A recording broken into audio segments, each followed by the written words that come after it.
Hi, I'm Joan Newcomb, and today's Mystic Minute is on illusions and dreams versus visions and reality. So I am waiting in line to get off the island to go back to Tacoma, and I've had just an amazing day of it. We're in this process of looking for a place to buy, but our time is running out, so we'll probably find a place to rent. And there's a lot of options for all that as well. And what's so interesting about this is that it's mimicking a lot of different things for when we moved the last time, which was also August, and finding places that matched our immediate vision, but once you looked under the surface, the reality of it wasn't ideal. And so we're going through that as well. And the important thing that we learned the last time was, not to panic as the time we needed to be out of our last place reared itself. And what I know it's amusing, because what I know is how thoughts become things, and when you operate at a certain level of consciousness, your thoughts become things much more quickly.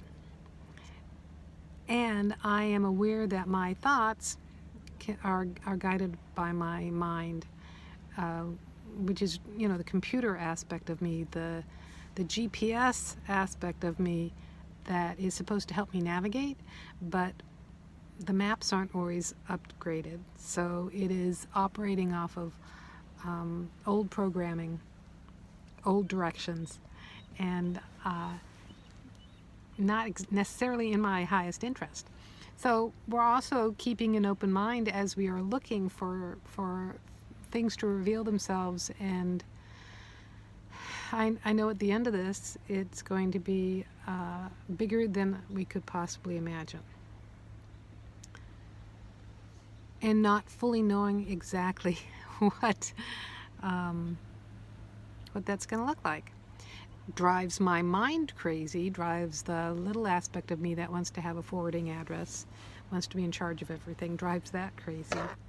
But the greater part of me, it is experiencing and enjoying the evolutionary process.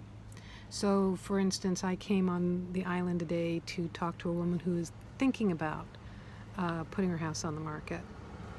And she wanted to tell me her story first. And so I went to listen. I had actually read the energy, so I knew pretty much what the story was going to be like. And I also realized, as it all unfolded, the house probably isn't right for us, but it's just all the possibilities, and how it matches the possibilities that when my husband and I were first talking about this a couple months ago have come into form. And ironically, it's even on like the same street where I thought the first piece of land was that we were back when we were thinking of buying a piece of land and building on it. So the real reason being here today too was to physicalize being on Vashon, for me to have more of a feeling, sensing reason for being on Vashon. I mean, I come here every Saturday that I'm not in New York, and I help my son with his bookkeeping, and there's a meeting that I started here, things like that. But I'm usually on a time crunch, got to catch a ferry, on a mission, so I'm not usually here on a weekday without an agenda. I do have a reason that I need to get back to town tonight. But it's an opportunity for me to revisit places. There's a lot of history on this island, so I get to be in present time with that, not be driven by my history. Things about being visible, and reaching out to people. Hey, we're looking for a place to live. Because you also want to be kind of invisible when you want to hide from your past. And you might be the only person who remembers those things. So illusions and dreams and visions and reality. Illusions are not grounded in reality, and they're kind of like those mirages that when you try to bring them into reality, they dissipate. And your dreams are the same kind of, they're not in this physical form. Though you can say that your dreams are that process of inspiration coming into form.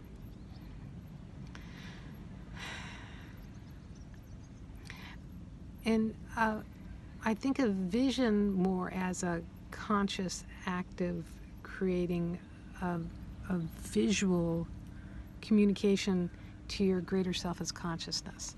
So consciousness speaks in visions more than words, and I'm a very verbal person, so it took me a long time to understand that, because I would also totally miss, the inspiration from greater consciousness because I'm waiting for the words.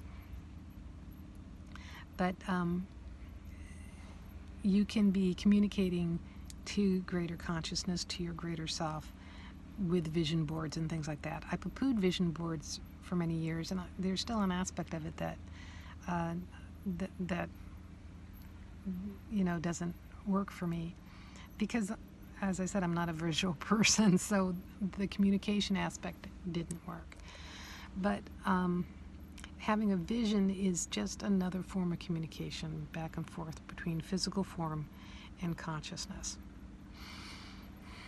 Now, I'm all about operating outside the box, and when you operate as consciousness, you're outside of the timeline of time and space, so all sorts of amusing things happen, like this stuff coming into form, and okay, we're going to see what's going to happen next.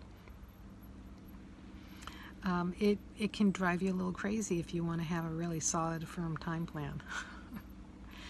So my husband, we're both Tauruses, so my husband is doing the grounded, practical thing of getting us, lining up with the movers and the house cleaners and the landscapers and all to get us out of our place, and it's up to me to find where we're going next. So it's just it's a heck of a ride, and it's a different experience than in the past when I used to teach and operate with a lot more of that kind of law of attraction. And it's more like dancing with reality, and shape-shifting, shifting into a different space, shifting into the reality where the place exists. There is a law of attraction aspect of, the art of allowing, being in the receptive mode, because you got to be home for the universal parcel service to deliver your manifestation. I just know that whatever is unfolding is unlike what my expectations are, and unlike whatever I've experienced before.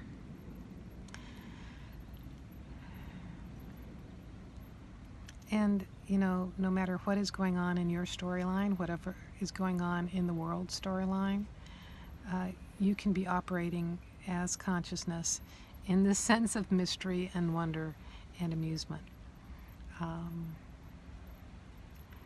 And when you do that, things manifest beyond your wildest imagination.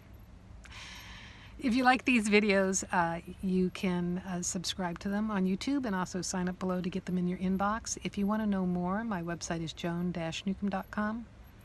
I have old podcasts, and I have old blog posts.